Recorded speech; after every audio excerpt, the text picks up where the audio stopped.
রোকো is back. কি দুর্দান্ত, কি অসাধারণ খেললো ভাই রোহিত শর্মা এবং বিরাট কোহলি। কি দুর্দান্ত অসাধারণ কামব্যাক। সত্যি দেখেই মানে মন ভরে গিয়েছে। কি আনন্দ উপভোগ করেছি সত্যি প্রিয় দর্শক, আপনাদেরকে বলে বোঝাতে পারবো না। দীর্ঘ 7 মাস অপেক্ষায় ছিলাম এরকম খেলা দেখতে।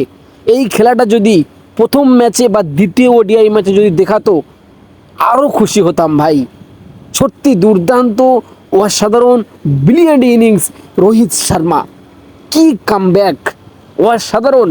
এই রোহিত শর্মাকে বাদ দেওয়ার জন্যে পরিকল্পনা করেছে ওই গৌতম গম্ভীর, ওই অজিত আগারকার। তাকে ক্যাপ্টেন্সি থেকে সরানো হয়েছে, আর সেই তাদের মুখের ওপরে যোগ্য জবাব দিয়েছে হিটম্যান রোহিত শর্মা। সত্যি অসাধারণ ব্রিলিয়ান্ট ইনিংস রোহিত শর্মার, এবং একের পর এক রেকর্ড রোহিত শর্মা এবং বিরাট কোহলি একের পর এক রেকর্ড। সত্যি কত রেকর্ড করেছে আজকে। সেই রেকর্ডগুলো যদি বলা যায় তাহলে এই ভিডিওটা কিন্তু অনেক বড় হয়ে যাবে প্রিয় দর্শক। এর পরের ভিডিওতে আমি রোহিত শর্মা এবং বিরাট কোহলি এই ম্যাচে যে রেকর্ডগুলো করেছে সেই রেকর্ডগুলো আমি আপনাদেরকে বলবো বা শোনাবো এর পরের ভিডিওতে। এই ভিডিওতে রোহিত শর্মা এবং বিরাট কোহলি যে দুর্দান্ত, যে অসাধারণ মানে পারফরমেন্স করলো, সত্যি এটা অসাধারণ। মানে কি ভাষায় প্রকাশ করব, কি ভাষায় প্রশংসা করব, সে ভাষা খুঁজে পাচ্ছি না। অসাধারণ, এক কথায় বলা যায় ব্রিলিয়েন্ট।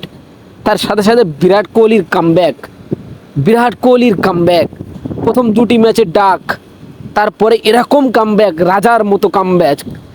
চেস মাস্টার, একেই বলে তো চেস মাস্টার। তিনি নট আউট থেকে ভারতকে জিতিয়ে ফিরলেন রোহিত শর্মা এবং বিরাট কোহলি। এই দুজনকে 2027 বিশ্বকাপের পরিকল্পনা থেকে বাদ দিতে চাইছিল ওই গৌতম গম্ভীর, ওই অজিত আগারকার। তাদের মুখের উপরে জবাব দিয়ে দিল। আজকে যদি বিরাট কোহলি এবং রোহিত শর্মা যদি না থাকতো তাহলে এই ম্যাচ জেতা অনেক টাফ হয়ে যেত। কতটা মান সম্মান থেকে, হোয়াইট ওয়াশ থেকে বাঁচালো ভারতীয় দলের এই দুই কিংবদন্তি ক্রিকেটার। অসাধারণ, ব্রিলিয়েন্ট। যারা বলছিল যে রোহিত শর্মা মানে আর খেলতে পারে না, আর এ হয়ে গেছে, তাদের জবাব একদম মুখের উপর দিল।